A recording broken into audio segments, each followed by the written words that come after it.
Hey guys, this is Linda reporting for Body Talks here in Concordia, and today we're going to be interviewing people for the People's Potato to see what kind of delicious vegetarian meals that are healthy and are available to you guys.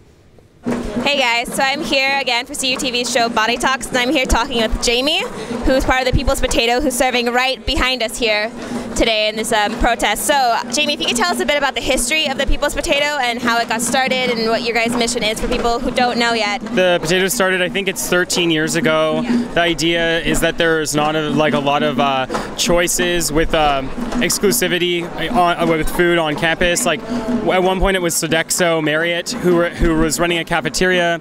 They sort of I don't know, I think they had a few problems, like legal problems in the States, and they sold their kitchen to Chartwell's, but they didn't use up all of it. They left a portion.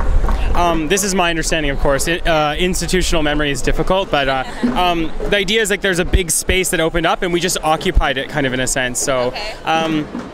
And so over the years we've been struggling to try to make food available to students that are poor, students that can't eat meat, students that can't eat preservatives or nuts. Like if someone's anaphylactic or they're Muslim, they can't necessarily just eat anything that's because it misses certain elements. So we wanted to create a food system that was viable and accessible for everybody. So that would explain why it's vegetarian and vegan meals most of the time, right? Yeah, that's right. So do students themselves, do they come up with the recipes, or is it other people that come up with it and contribute? I mean, it's like that's one thing that the Potato's been good at, is retaining recipes over the years. So we have a cookbook that you can, if you go to we have tabling every week, and you can look through the recipes, but they've been kind of passed down from generation to generation. But we do have a lot of autonomy in making up what goes into it. Usually we just look in the fridge and whatever looks like it's right at the date, you know? That's the idea, is trying to use everything up, not waste anything. Yeah. So for students who don't know, what times are you guys open from? And are you guys from Monday to Friday, during the weekends, or? During regular school days, we're open for volunteering from 8:30 till 3, and then we serve food at 12:30 Monday to Friday, unless it's a statutory holiday, and the last day of serving is the last day of classes. So. Okay, so let's say a student wants to get involved and wants to start helping out. What are the steps they need to take in order to be part of the People's Potato? Just show up and wash your hands and put on an apron at 8:30 till 3. Well, you heard it. Well, thank you so much, Jamie, for your time. Have a great day.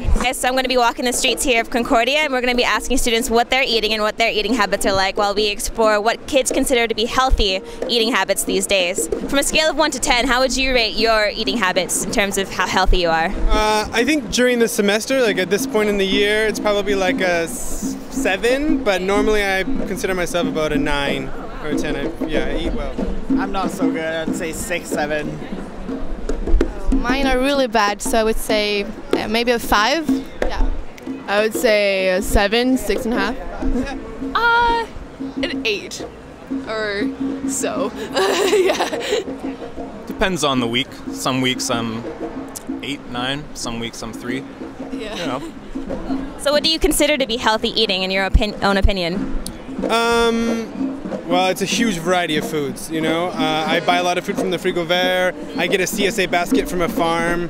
I eat as many local, like, organic vegetables as I can afford and, like, is reasonable within my budget. And I eat a lot. I try, you know, all my meals, lots of fruit.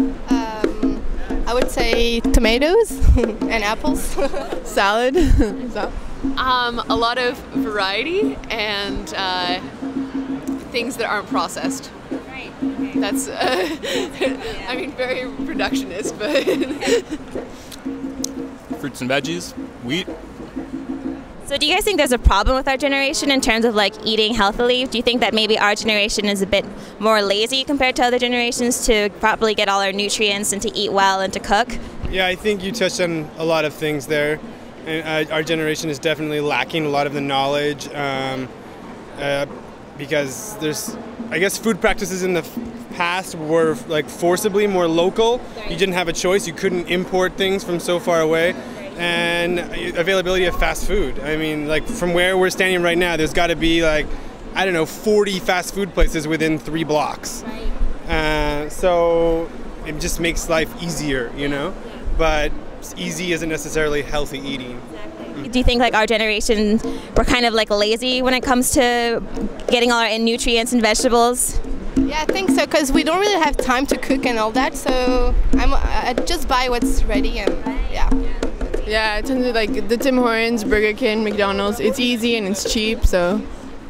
So, and what motivates you to want to eat healthy? Because we've talked to a lot of kids, and they keep saying that it's the accessibility of fast food that makes it hard for a lot of kids to like be committed to eating fresh produce and everything. But obviously, that doesn't seem to be that much of a problem for you. So, what keeps you motivated to go out of your way to make sure you get all your like vitamins and nutrients and whatnot?